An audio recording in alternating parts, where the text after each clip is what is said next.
भक्तों, ओम नमः शिवाय, श्री शिवाय नमस्तुभ्यम, जय श्री महाकाल। जी हाँ भक्तों, क्या आपका भी जो बच्चा है उसका जो मन है वो पढ़ाई में बिल्कुल भी नहीं लगता। जब भी आप उसको पढ़ाने के लिए बैठाते हो तो वो इधर उधर के कामों में लग जाता है, लेकिन पढ़ता बिल्कुल भी नहीं है। आप लोग परेशान रहते हैं कि आखिरकार वो पढ़ता क्यों नहीं है। तो आपको टेंशन लेने की कोई ज़रूरत नहीं है। आज का ये उपाय मात्र और मात्र आपके लिए है। क्या करना है, कैसे करना है, पूरा आपको समझाने वाला हूँ, अच्छे से बताने वाला हूँ। तो बस उपाय ध्यान से सुनिएगा, अच्छे से करिएगा।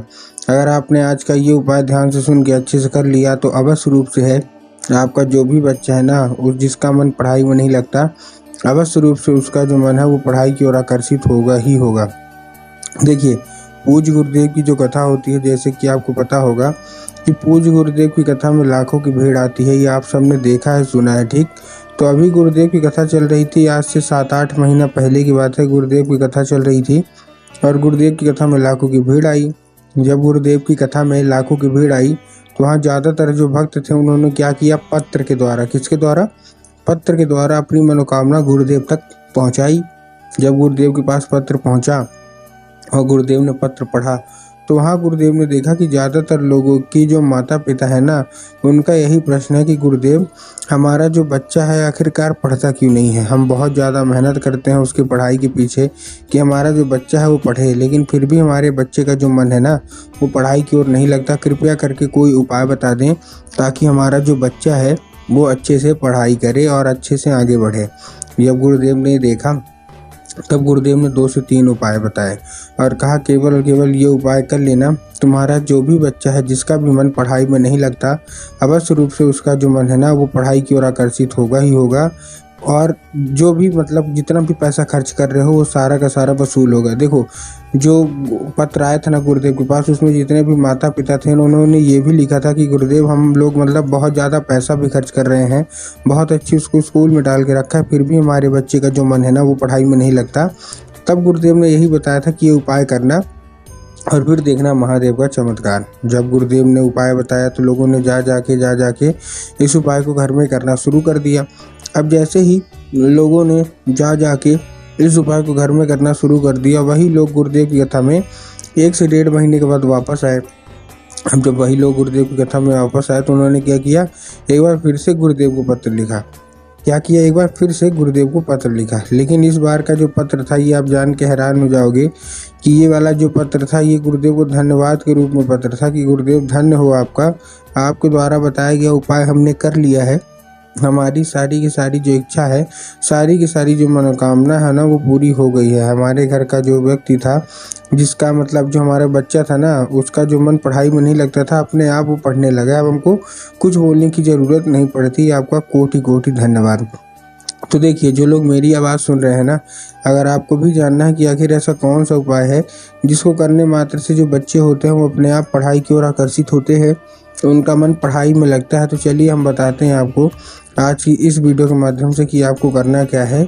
लेकिन उससे पहले चैनल पे अगर पहली बार आए हैं और आवाज़ मेरी पहली बार सुन रहे हैं तो वीडियो कर दे लाइक और चैनल को भी कर लें सब्सक्राइब, ताकि पूजनीय पंडित प्रदीप जी मिश्रा के रोज़ नए नए उपाय जो कि मैं उनकी कथा से सुनता हूँ, श्रवण करता हूँ, सबसे पहले मैं आपको प्राप्त करा सकूँ। ठीक, तो देखिए, जो हमारा सबसे पहला उपाय है, इस उपाय में देखिए आपको करना क्या है। जो हमारा सबसे पहला उपाय है, ये उपाय है 3 काली तिल और 1 धतूरे का। अब इसको भी ध्यान से करिएगा, अच्छे से सुनिएगा।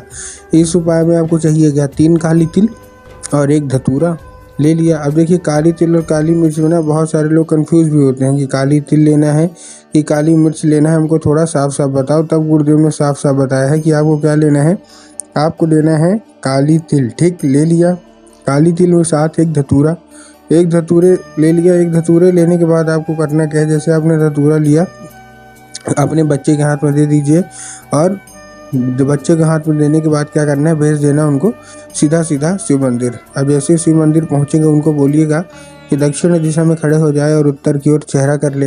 अब देखिए, दक्षिण और उत्तर में भी ना बहुत सारे लोग कंफ्यूज होते हैं कि दक्षिण क्या है, उत्तर क्या है, हमको थोड़ा साफ साफ बताओ। तब गुरुदेव ने साफ साफ बताया है कि आप जिस भी शिव मंदिर जा रहे हो, ठीक ना, क्या जिस भी शिव मंदिर जा रहे हो उस शिव मंदिर का जिधर साइड जलाधारी होगा आपको अपना चेहरा उधर साइड करके खड़े हो जाना है। ठीक, खड़े हो गए। खड़े होने के बाद आपको करना क्या है, जैसे आप खड़े हुए, खड़े होने के बाद आपको एक नाम लेके, कौन सा, महादेव का बहुत ही सुंदर सा नाम है, श्रम्भेश्वर महादेव। तो बस आपको करना क्या है, आपको श्रम्भेश्वर महादेव का नाम लेके उन्हीं का स्मरण करके आपको चुपचाप क्या कर देना है, आपको अर्पित कर देना है बस। पूज्य गुरुदेव कहते हैं कि अगर आपने श्रम्भेश्वर महादेव का ये उपाय मतलब आपके बच्चे ने कर दिया तो अवश्य रूप से मतलब महादेव की कृपा आपके बच्चे के ऊपर होगी ही होगी। ठीक है, ये था कौन सा हमारा, ये था हमारा पहला उपाय।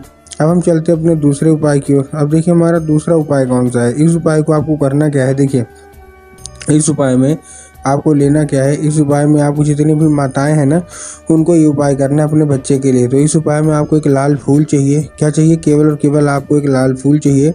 और लाल फूल लेने के बाद आपको करना क्या है, जैसे आपने लाल फूल लिया, लाल फूल लेने के बाद सबसे अच्छी बात इस उपाय की क्या है कि इस उपाय को आप अपने घर में कर सकते हैं, मतलब आपको कहीं और बाहर जाने की ज़रूरत नहीं है। ठीक, ले लिया आपने फूल, फूल लेने के बाद आपको करना क्या है, जैसे आपने फूल लिया, अब सबसे पहली बात, इस उपाय को करने से पहले आपको अपने घर में माता सरस्वती की फ़ोटो होना अति अनिवार्य है।